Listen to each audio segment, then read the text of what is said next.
Gamer fans, are you ready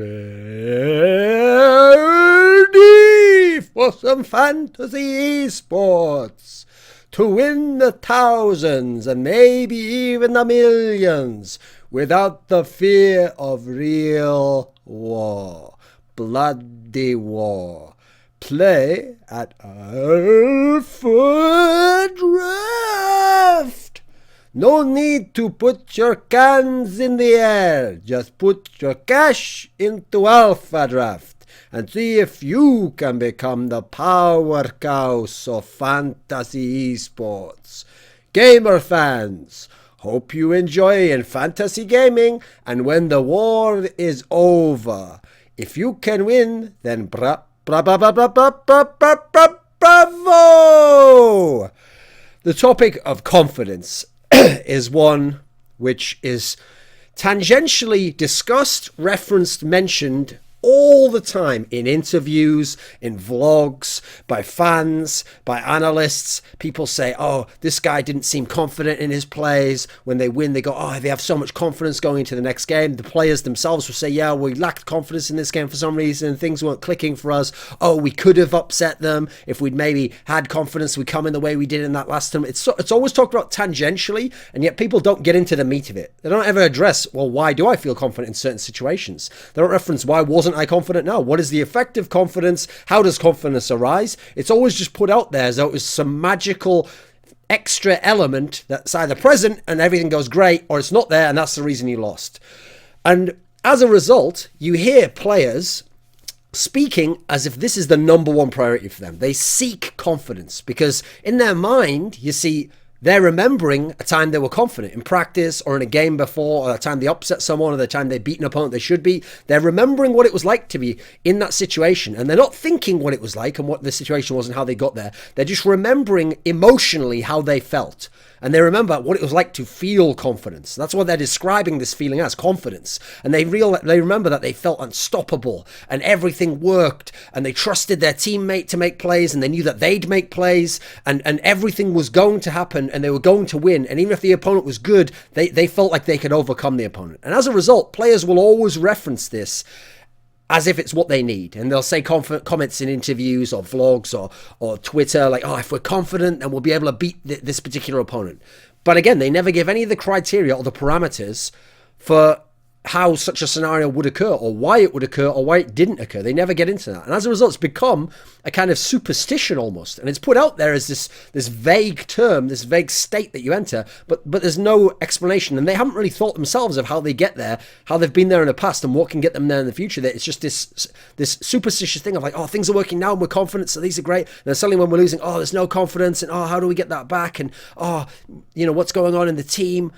As a result, you get this myth that players have to say every time, like, oh, we'll definitely beat this opponent. Oh, yeah, we're going to win that opponent. And if they don't say that, they're not confident. And as a result, well, here's the thing. If you were confident, you'd be more likely to say that. But some people clearly say it when they don't really think that. They're just hoping that, or they're thinking superstitiously, like, oh, well, that is what someone who was confident would say. And I want to be confident. And I want to win the game. And confidence is important. So I'm just going to say that I'll beat all these opponents. I'm the best player, even if I don't believe it myself.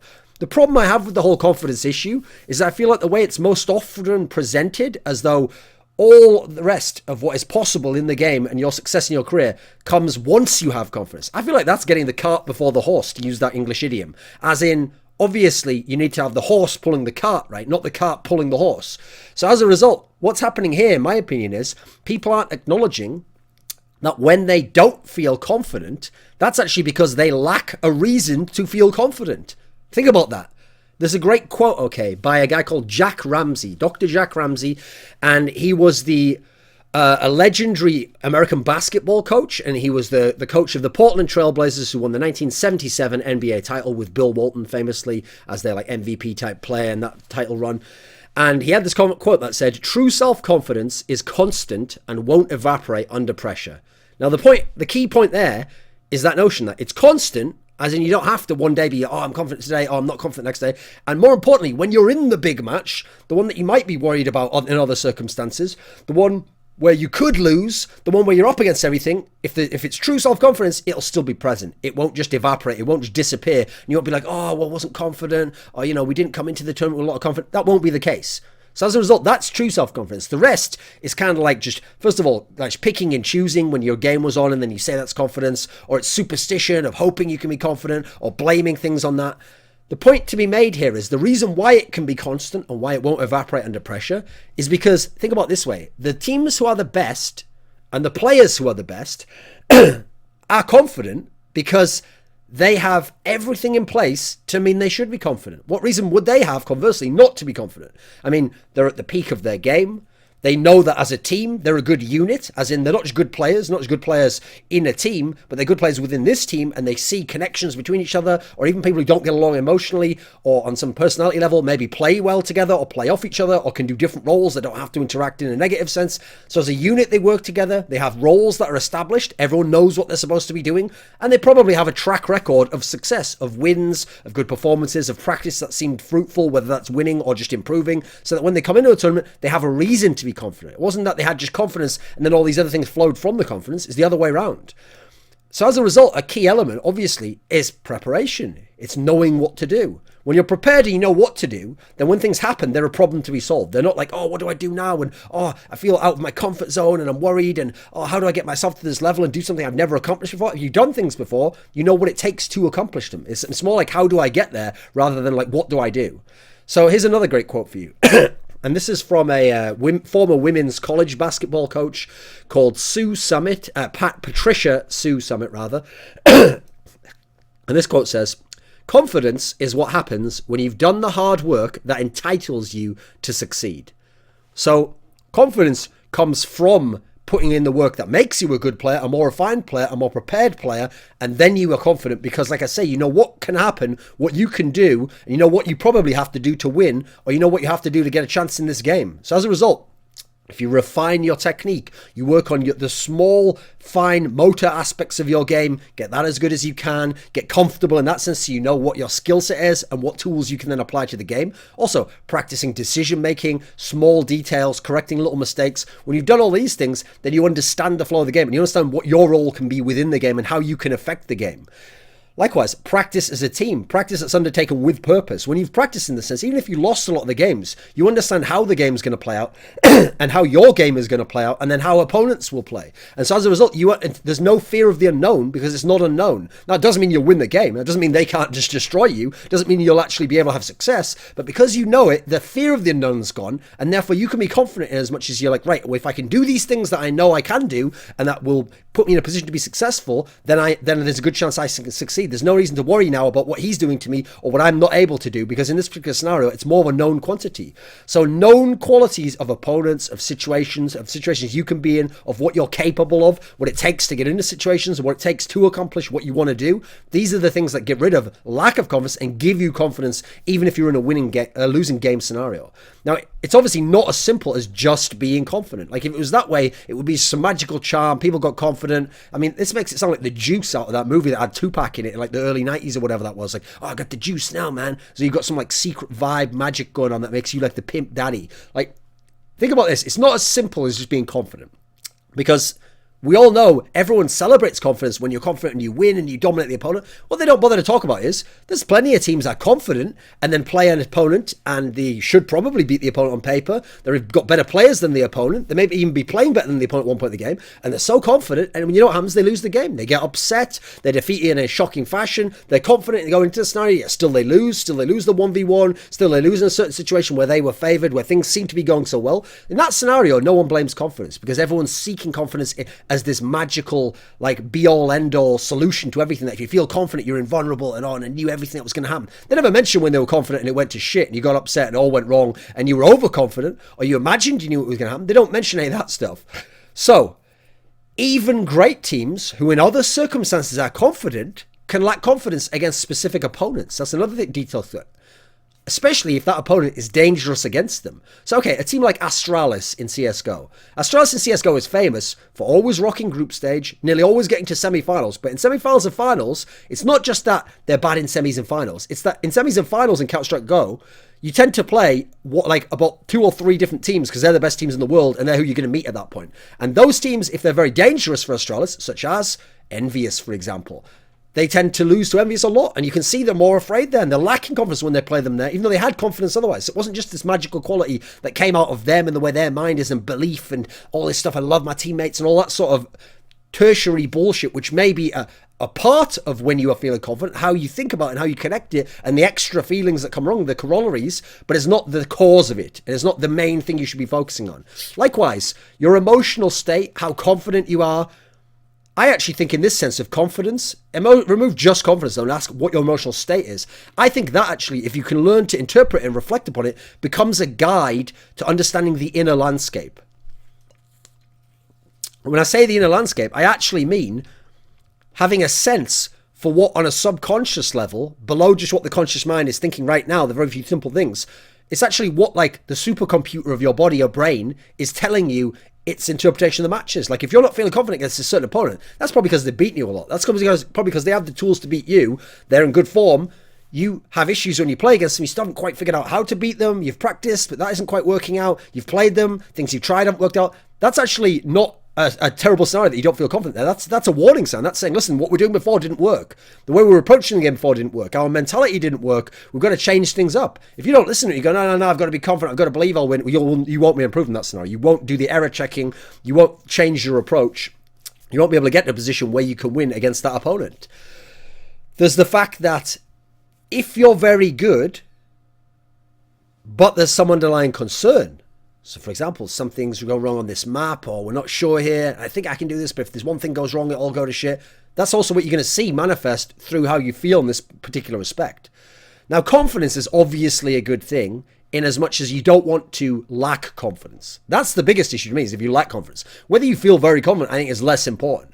Because if you lack confidence, then you're going to play scared. Then you're going to limit your own game by trying to play safe and trying to make it very simple decisions and not taking advantage of the opponent and hoping they just gift you the game with mistakes and errors and they play very poorly and they play scared like you. And that's what you're hoping might happen. And you'll refuse to make plays and take risks and take chances and do things that you normally do that succeed because you're worried about what could happen to you. In that scenario, it's lacking confidence that's the problem. It's not that you don't have confidence in the direct sense. As in, it's not that you can't be even keeled or neutral. It's that you're below, that you're really feeling very bad and you have no confidence. It's not you have to be fantastically buoyed up to succeed. To me, the ideal state, despite what Americans may think in their sports culture, I think actually overall is more the kind of Buddhist Zen detachment, where the notion instead is that I'm just going to focus on the mechanical aspects of playing the game. I'm going to focus on the very simple things I've practiced, and I'm just going to try to execute these things. And in doing so, I'm going to detach myself from the fear of failure, from the lust for success and the results that could happen. And I'm just going to play without fear, without lust of success, without worrying about succeeding, without worrying about failing. I'm just going to play. And instead, what I'm going to do is I'm going to attempt to play the best I can play. And I'm going to attempt to make the best decisions I can make, one by one and play by play. And I'm going to attempt to execute the things I have practiced. When I've practiced them, that's how I want to play in the game. And then I'm going to attempt to do that in the game. I'm not going to think about the score. I'm not going to think about what's going on. There's a great Pau Gasol quote where it says, like, forget the score. Let's try and win this quarter. Now, in that particular sense, because of the terminology, it sounds like he's saying, like, lost for result, like, try to win the game. No, actually, he's not saying that. Because remember, he's saying not the score. He's not saying let's win this game. What he's essentially suggesting is whatever's happened in the past in the game, or the tempo of how the game's going at the moment, let's just focus on what we've got right in front of us now. And if we can do the best things we can do at that point and make plays and make good decisions and win this quarter, well, if you keep winning the quarters, eventually there's probably a chance you're going to win the game overall, isn't there? But it's going to be a secondary aspect, the success. The first aspect is playing to a high level yourself and focusing on the things you want to do, the things you can do and things you've practiced to do from within your skill set. So in this particular scenario, there's a great occult quote, actually, from the famous British mystic Aleister Crowley. And it was in his Book of the Law, which was a received text that he got communicated from some sort of alien or occult energy, if you believe in that sort of thing. Obviously, I don't. And it said, for pure will, unassuaged of purpose, delivered from the lust of result, is every way perfect. Now, the notion that we're trying to get across here, or I'm going to interpret that as, is when you play in that manner, all your thought, all your concentration, all that occupies your mind is just on what you're doing right now, and you're just trying to do it in a pure sense. So I'm trying to play this in the right way here. I'm trying to make the right decision next. I'm trying to be in a situation where I don't think about winning. I don't think about losing. I don't worry too much that I'm going to lose and let that affect me. I don't think, oh, victory's so close and I want it so much. And oh, if I just win this next round, it's going to be 16 rounds and then I'll have won the game and I'll be one map up. If you don't think of any of those things, you just focus on this simple thing now, something very simple, and you just do that in a pure manner, then that is in some senses perfect. Because from doing that, you'll be able to execute. And when you execute, then success is going to come if you've done it correctly. And also, if you try to execute in that sense, it doesn't actually matter whether you win or lose, because the aim is, if what you're doing is correct overall or has some efficacy or is in any way efficient or effective, then you're going to eventually succeed in the long run. Maybe not on this particular instance, but in future times. If you then find out you're wrong, well, it's simple. Now you're error correcting, but you're not thinking about, oh, was I nervous, confident, whatever it might be. So some examples from esports of people I think of when I think of confidence, but I don't just think of confidence like, oh, they were running over everyone, they were dominating them completely. I mean, some obvious examples of people who dominated with confidence. So in League of Legends, we could pick up Moscow 5. When they went on their initial run, where they won 4 out of the 5 first tournaments they played, and they went like 32-6 or 32-8 or something crazy. In this period of time, they weren't just winning, they were winning in dominant fashion, and they looked incredibly confident. They could pick anything they wanted. Each lane could run over their opponents. They played in such an unorthodox style, their opponents had no idea how to handle them. Yeah, they looked fantastically confident, and that's one of the things we remember. Likewise, in CSGO, we can obviously think of NIP at the beginning of CSGO, the 87-0 on LAN in maps, where they were just beating everyone, they always could come back, they were smashing teams 16-3, 16-4, even if they were playing the best teams in the world, very games, other Western ones, they could just wreck these teams on any map as well. Their confidence was off the charts. But I think the confidence is more notable in terms of what I've been referring to in this video, and these quotes, when you see great teams that were in difficult circumstances. So in League of Legends, let's look at Cloud9, the classic Cloud9 lineup that had High as the mid laner. So this lineup was so good and was even able to compete against top international teams in most of their matches, in part because of that particular style that they had. And the strengths of the team gave them a confidence even when they were in a dire hole and they were in difficult situations and they were playing people who were better than them, players better, and teams that were better than them. They had the confidence that they were all part of a unit. It wasn't just on one person to carry the game. And they knew that even when there were certain players with the obvious defined carries of it in the era, they knew that the other players were there to facilitate them, and they could put their confidence that if I set this guy up to carry me, he will carry me. And he knows this guy's going to put me in a position to carry. So if I ain't getting missing on right now, it doesn't matter. This guy's contributing to me being more effective overall. They had that unit aspect where no person was just on their own. They were all part of a bigger machine called Cloud9, and they all just looked to do their job and knew what their set role was of what things they'd practiced, and then because of that they were confident in Cloud9. Whether they were confident in themselves is irrelevant. They were confident in the unit that is Cloud9 and knew that Cloud9 could come back into a game. Cloud9 could beat someone. It wasn't about if this player lost lane, this player died at this point in the game, if they were down overall in these number of kills. They knew that the Cloud9 entity could come back and win, whether they themselves would have thought that or could have executed the play on their own or visualized or conceived of it. And so it was irrelevant. They could rely on High shot calling. Everyone else in the team could go, okay, listen, doesn't matter what's going wrong, doesn't matter if we can't see a way out, doesn't matter if there's a very difficult scenario, doesn't matter if I'm in a really difficult lane right now, doesn't matter if they keep picking me off, because you know what, I can rely on High. I know that he's going to be out there and he's going to come up with a plan and he's going to figure out something that we can do in the next minute that can give us a chance to get back into the game. And likewise for High, okay, yeah, he has a lot of pressure on him there, but actually, in a sense, he doesn't have pressure because he has the quality where if he can just think of something that has a chance to work, he knows these guys are going to go with it. He doesn't even have to have an ironclad perfect example of what to do now. If he just calls something that seems like the right decision at the time, focuses on making the correct decision, making the play now, he knows they're going to follow up. Like they're going to do what he asks, and that's how they're going to get back in the game. Partly because they rely on him. They know that he's got pulled through in the past. They know that he has the mind for the game. They know that he's the set guy making these calls. Also, they'd come back so many times in history, and they were so famous for coming back after their dominant era that of course they thought they could do it. Of course they could be confident, even playing from behind, where most people would say, oh, we were lacking confidence, we were down in the game. They also, notice, would do exactly what I said before. They'd do the things they practiced. So when they were in trouble, what did Cloud9 always do? They went with their comfort picks. They would pick Ashe for Sneaky because that was the champion he was so good on. It fit his style of play and his role within the team. And even if that wasn't the strongest AD carry, they were going to put Sneaky on Ashe and he would feel comfortable. He'd know what he was capable of doing and what his role was within the game. They would put High onto Zed even when Zed wasn't that much of a meta pick and everyone knew High was going to go onto it. But High knew what he could accomplish with that. And he didn't have to win lane with it. He didn't have to get kills with it. He could use it later on in the game. And as a result, they'd put him onto that. He'd be comfortable on that. He at least knows he's comfortable on this champion. He knows he's good on this champion. And we all know balls on his rumble. Even when it wasn't a super strong meta pick, they would always have it there for him. Wasn't going to be banned out as often. And so he could get onto that. And he knew he could have an impact on team fights then, even if he wasn't doing so sick in lane individually. In CSGO, an obvious example of a great team coming from behind, etc., is the best team of all time, Fnatic 2015, the lineup with Pronax. Now, yes, one of the reasons they were confident is because they had so much talent. But here's the thing, there's many teams that have a lot of talent, like Envious now, and isn't winning. The reason I think that the talent could be a reason to be confident is because they had talent in all these different ways. That's what's brilliant. They had Olafmeister, who's this fantastic, like, hybrid AWPer rifler, can do whatever he wants, famous for moving spots on CT side, fantastic on T side at creating plays on certain maps, but also just being like a middle guy in, a guy who's always going to take aim duels and win them. When you've got that guy in your team, in that particular respect, you feel like anything's possible. So as a result, even if your game's off, you still feel confident. When you've got Crims on your team, if you're Olafmeister, you feel confident playing with Crims because you might make these sick plays, you might do all these things, and on another team, your team loses the round. You don't, then someone doesn't follow up when you create an opening. You hold off a couple of people, but they get into the site, they plant the bomb, they win the round anyway. If you've got Crims on your team, you know even if it's a 1v4, this guy might win this round for me. So I'm confident all times. I can make my plays, I can have my space within the game because I know I've got Crims there to accomplish these things for me.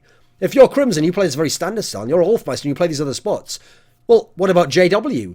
So JW's confidence comes from having a super stable player like Crims who plays very, very smart positionally, so he can make up for errors that JW makes if he plays risky. And he's got Olafmeister who's going to bang people's heads off and have incredible fragging, but then JW has that wildcard effect. As a result, he's free to know he doesn't have to carry this round or stay alive, and he can take chances, and those chances can just swing a whole round in the team's favour. Just do something crazy the opponent can't expect and be off-putting to the opponent.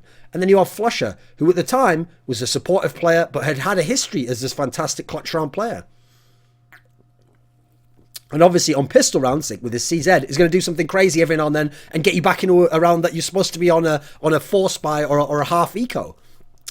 So then you have, there's all the individual players, but then you always had Pronax as well. Fnatic could always be confident when they're on T side, even if they had to get like 8 out of the next 10 rounds to win the game, because they know at any point in time, no matter even if our tactics have gone to shit, no matter even if the opponent's reading as well, no matter even if the opponent has these 6 setups and nothing's worked, Pronax might be able to make a call in the middle of a round as he's done his whole career, and he might make the play. Like, he might set us in a situation, then suddenly read, I think someone's going to rotate from the other side, one person go in here as a fake, and we'll quickly rush to the other side. And he'll make a sick call like that. And every now and then, it's going to work and totally win you the round. And in general, he's going to come up with these, just like high shot calling for Cloud9 in League of Legends, he's going to come up with them in each game and give you extra chances to win. And so even when normally people would lack confidence because their T-side's gone to shit, they don't have any strats that are working, and the defense is fantastic, you always have that confidence that Pronax's approach could work. Then you look at the map pool strength. Because they could play pretty much every map, one of the things they would do, in line with Cloud9 League of Legends getting the comfort picks, is they would purposely ban out based on their opponent's strengths. Because since they could play almost everything, they didn't just try to go for their strongest ones, which would be equivalent to the comfort pick, but they would get comfort in as much as they wouldn't allow the opponent to put it onto a map that the opponent was fantastically strong on and Fnatic was just okay on. And as a result, they would never feel like the opponent's more comfortable on the map than us. They would play maps that we're both going to be comfortable on. And we're going to be comfortable. Yeah, you might be fantastic, but we're very good, and we're going to be comfortable on this map to a degree as well. It's going to be one of our top 4 or 5 maps. And then let's see what happens at that point in time. We've taken the fear of failure, the fear of the unknown out of the equation of not knowing what we can do. And we're just going to do what we practiced, and we're going to beat you. And also, like Cloud9's League of Legends, they had this fantastic history of comebacks. They always pulled through. They obviously didn't, but it felt like they always pulled through. There was an inevitability to that, and they could take confidence in that, and they could know that that would erode the confidence of their opponents. So you can see how it's not as simple as this vague thing of confidence and that you magically need it, or if you all just get together and kiss each other and call each other brother and say you're warriors going into battle for a real bloody war and all that stuff. That's not what's going to give you the confidence. The confidence is going to come from knowing what you're going to do, knowing what you're capable of doing, having practiced that, being in a state where you're not attached to the fear of failing or the loss to I want to succeed so badly, just going in and knowing you're going to do the things that you can do in the game, and in that sense, you know you're a professional player, you can have confidence from that.